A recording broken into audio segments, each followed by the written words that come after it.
Bonjour! Bonjour! Bonjour! Bonjour! Bonjour! Look, there she goes, a girl who's strange, not special, a most peculiar mademoiselle. I want adventure in the great wide somewhere. I want it more than I can tell. Be our guest. Be our guest. Put our service to the test. Tie a napkin round your neck, Shelley, and we'll provide the rest. Be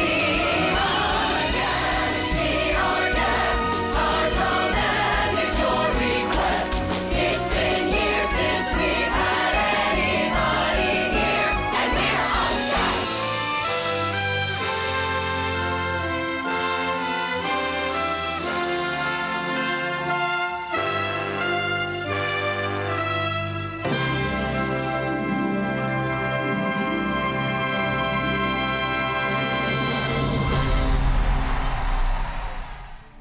That moment when I'm sitting on the first time you see Belle and there's the book in front of her face and you hear that iconic flute.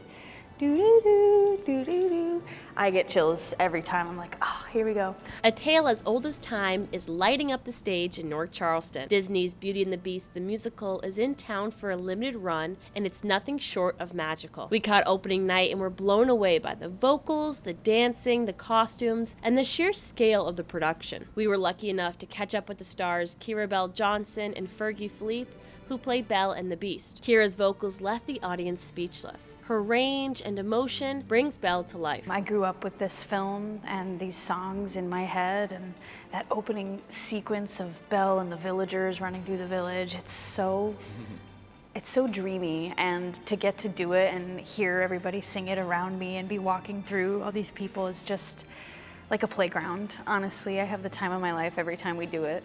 The story itself is generational. Like, we've gotten to a point now where like people who have seen the show or have seen the movie are now bringing their kids, and the kind of passing that down to the next generation, I think, is really sweet and special. And I think there were some people, including myself, who was like, you know, I think people like Beauty and the Beast, but is it still, you know, Frozen's out there, like, is it still the one? And like, I mean, it is as beloved and sought after as ever, and so that's been really exciting to get to see. And it's not just the performances. The technology, lighting, and stagecraft turn the castle into a character of its own. So we had the original creative and design team come back from the Broadway show and come and do this tour, and I think that what was exciting to watch them do was to be able to be like, oh, we have this technology now. Oh, we have all these elements that we can use that we didn't have in the 90s when we tried to make the show on Broadway. And seeing them be like, well, before we used to have to do this and do that and do this. Now we just press a button and zzz, and so it's really exciting for them also to be able to have like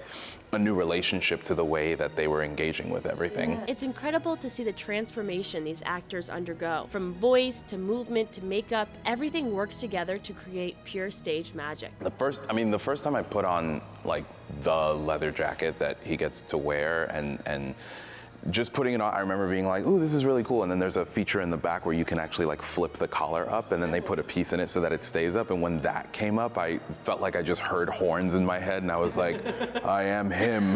Like, it just like clicked. Yeah. So, I mean, I saw him so distinctly, and that was before any kind of makeup or any kind of, you know, lighting or anything like that, any of the fur. Like, it was just like seeing the jacket for some reason was just one of those things that I was like, oh yeah, this is him.